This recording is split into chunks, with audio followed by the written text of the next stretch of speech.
Buisit. Galit siya.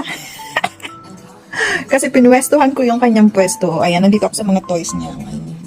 Ito kasi yung kanyang higaan. Oo, dito ako pumwesto sa upuan. Kasi ito ang pwesto ko. No, si Karya. Ito ang pangalan niya, si Karya. Ito kasi ang pwesto ko.